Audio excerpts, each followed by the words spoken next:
오늘 아침에 부부싸움을 했습니다. 아들이 올해 수능을 본 고3생이거든요. 평소 그다지 공부 쪽은 아닌 듯해서 크게 공부를 강요하지는 않는 편인데 태도는 중요하다고 생각하고 그 부분은 잔소리를 가끔씩 합니다. 근데 요 며칠 아침마다 출석 체크하는 걸 잊어버리고 늦게까지 자는 바람에 담임 선생님한테서 제가 전화를 받는 상황이 계속 이어졌죠. 그래서 오늘은 짜증이 제대로 나서 있는 그대로 아들한테 짜증을 냈습니다. 그런데 남편이 식탁에서 좋은 아빠가 되려고 하는 미묘한 코스프레를 하는 겁니다. 뭔가 점잖게 이 상황에 대해 무마하려고 이야기하는 그런 거 있잖아요. 어떤 명분, 좋은 부모의 이미지에 맞춰서 세심하게 일어나는 실제 감정들을 덮어버리는 것이 성숙한 어른의 자세인 것 같은 그런 말과 행동이요.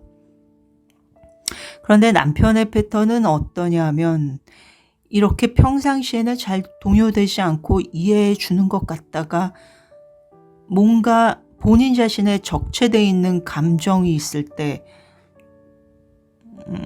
바깥으로 돌발적으로 돌변해서 크게 화를 낸다는 것이죠. 그럴 때는 또 제가 말리는 상황이 됩니다.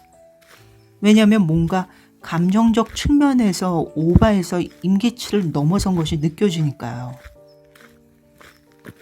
이런 미묘한 차이가 남자와 여자의 차이 같기도 합니다. 그런데 아이가 어떤 깊은 속마음을 이야기할 때는 이런 패턴을 알기 때문에 그런 것 같기도 하고, 아빠한테 하는 게 아니라 엄마인 저한테 하거든요. 왜냐하면 아빠는 평소에 옳은 소리를 하는데 뭔가 깊은 속마음을 이야기하기에는 선뜻 문이 열리지 않는 것 같더라고요. 고마운 존재인데 뭔가 감정적인 부분의 이야기가 안 될 것이라는 본능적인 느낌이 있는 듯 합니다.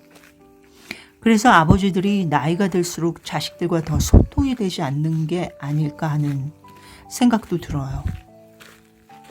이런 얘기를 딸과 통화를 하다가 부모들이 아이를 대하는 태도에 대한 이야기가 나왔습니다.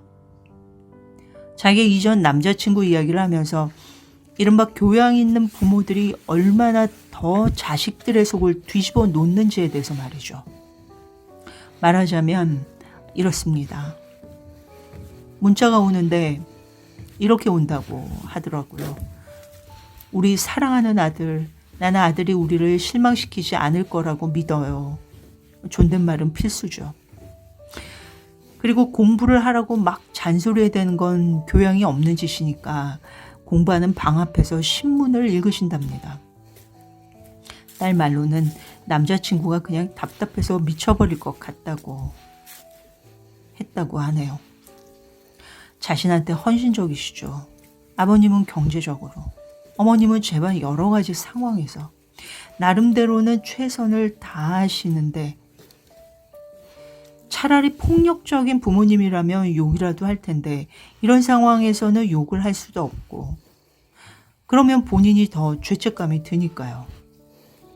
그래서 결국 삼수까지 했는데 기대에 못 미쳐서 결국 외국에 유학을 간 케이스였죠.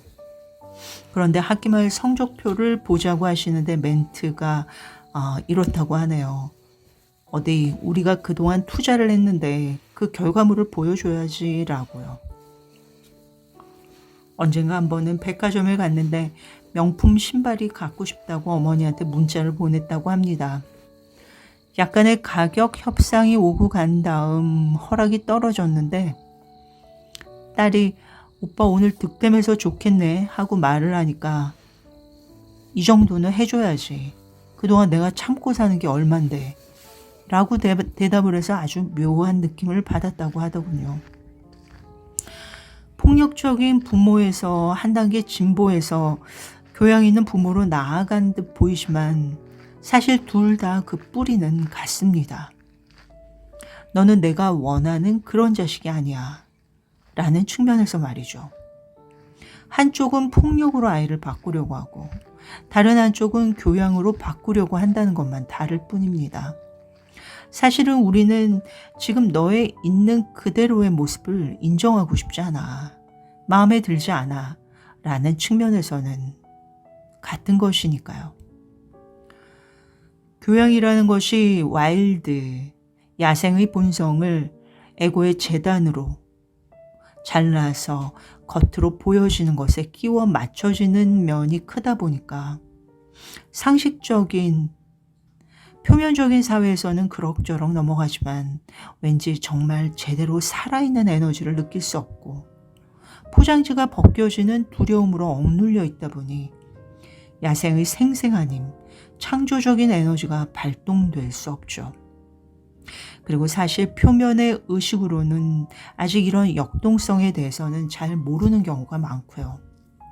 의식은 모르는데 무의식에서는 본능적으로 그 부조화가 느껴지는 상태의 혼란스러운 체험을 현대인들이 많이 하고 있는 게 아닌가 하는 생각이 듭니다.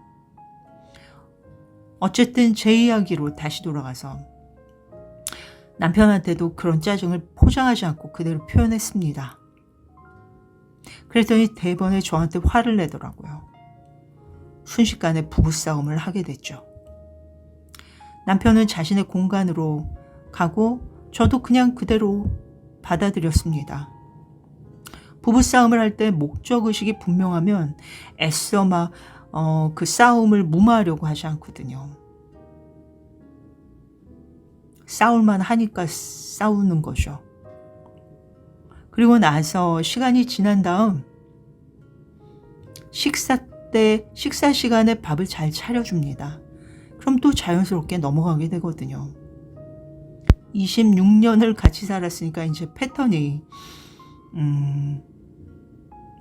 보이죠.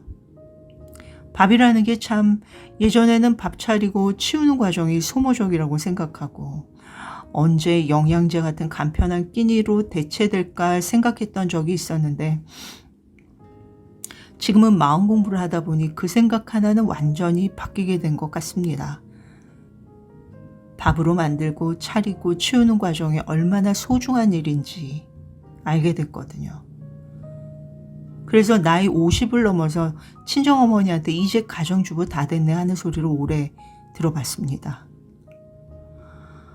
있는 그대로 사랑하기라는 말을 요즘 많이 유튜브 마음 공부하는 강의나 책에서 보게 되는데 아주 디테일하게 들어가지 않으면 또 관념으로 빠지기 쉽고 포장으로 빠지기 쉬울 수도 있겠다는 생각을 합니다.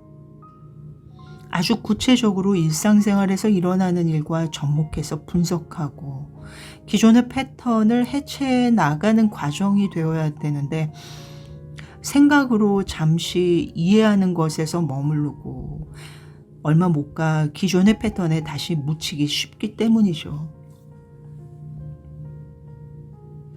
오늘 같은 경우 만약에 제가 예전에 있는 그대로를 수용하지 못했던 저도 선비 코스프레에 빠졌던 예전이었더라면 부부싸움의 에고의 어떤 판단을 했을 것 같아요.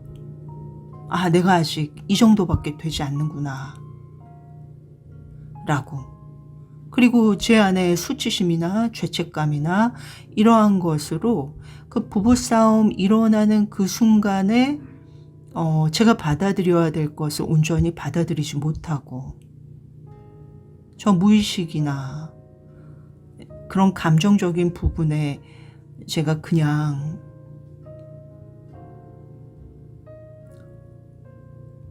억눌려서 저장시켰을 것 같아요. 우리는 수많은 생을 거쳐서 양극단의 체험을 두루 하게 되죠. 그러다 양극단은 그 뿌리가 같다는 것을 알게 되는 때가 오는 것 같아요.